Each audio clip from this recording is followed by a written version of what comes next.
So ngayon, kahit paano meron kang damit at meron ditong bigas, ito. So makakatulong dito sa Nay. Samahan niyo ako guys. Dadalhin ko dito yung bigas at saka merong damit na para sa kanya. Ito po. Meron tayong dadalhin ditong mga damit, bigas at bibigyan ko siya ng pera ngayon. Magandang hapon. So mga kaibigan, nandito ako ngayon sa bahay ni Tatang.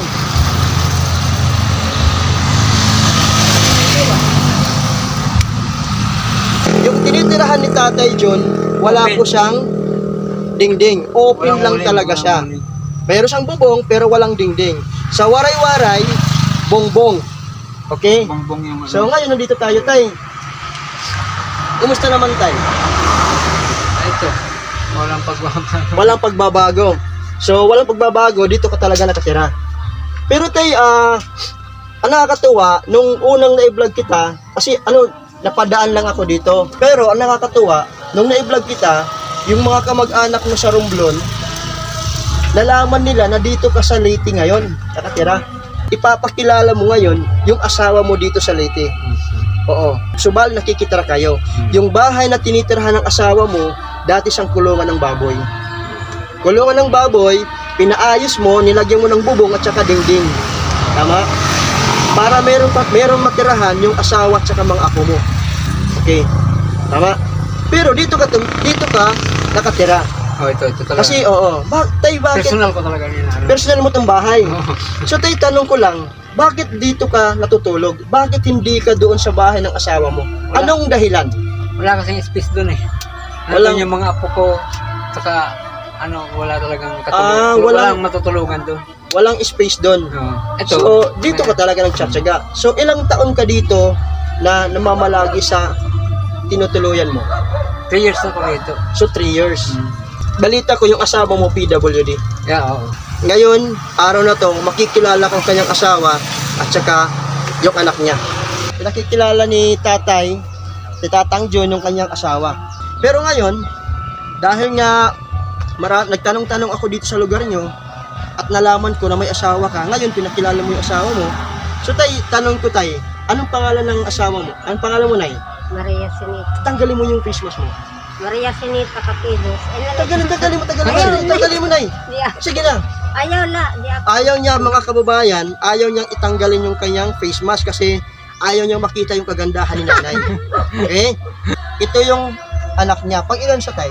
Ang tatlo. Pang tatlo yung anak niya. May Bali pamilya, ilan? may pamilya siya. May pamilya ka na rin, Tay, kuya. So, ilan yung anak mo lahat, Tay? Bali, 5. So, 5 yung anak mo. So, yung iba may mga asawa na. So, siya lang yung nandito sa tabi mo. Malapit lang dito, oh. So, ito yung nanay niya, oh. So, nakakatawa mga kababayan. Ngayong pagbalik ko, ngayon mas naliwanagan ako na hindi lang po si tatay nag-iisa sa buhay. Meron siyang anak, meron siyang asawa, meron siyang mga apo. At nagpapasalamat ako sa nag-sponsor kay tatay ng mga damit. Meron siyang jacket, okay? Kasi nga naawa sila nung nakita na palagi kang walang damit. Kahit ngayon, nang bumalik ako, wala ka pa rin damit. Walang nagbago eh. Bibigyan ko siya ng pera, pandagdag lang sa kanila. Okay? So, kahit man lang maliit na bagay ang itulong natin sa kanila, ang mahalaga doon, galing po sa puso yung pagtulong po natin. Kasi aanin natin nung laki ng tulong kung hindi naman bukal sa kalooban. Pero ito, maliit pa lang kasi nag-uumpisa pa lang sila Quatsero. Pero, patuloy nyo po akong suportahan at i-follow nyo po yung vlog ko. Nasa taas po. I-follow nyo po yung Lakwatsero Pagbulig Vlog. Habang patuloy po na ginagawa ni Lakwatsero ito na tumutulong sa mga kabayan, pag kumikita na po ng malaki si Lakwatsero, lahat po ng kinikita po ni Lakwatsero mapupunta po sa Pagbulig Vlog. Ibibigay po natin sa mga tao kasi po ang daming mga tao na naghihirap, maraming mga tao nagugutom sa hirap ng buhay ngayon. Kailangan po tayo magbayanihan.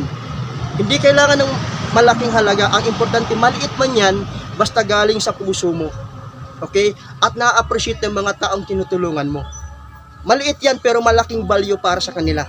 Diba mga kababayan? So, bibigay ko to. So, Tay, bigay ko to sa'yo. Nagbigay ako kay tatay ng pera na magagamit niya. Mayroon na siyang bigas, mayroon siyang damit. Pwede na siyang makabili ng sabot at kung ano mong makailangan dito sa bahay nila. Ano kayang plano mo doon sa bahay na tinitirhan mo? Papaayos ba natin yung dingding o hindi na? Hindi.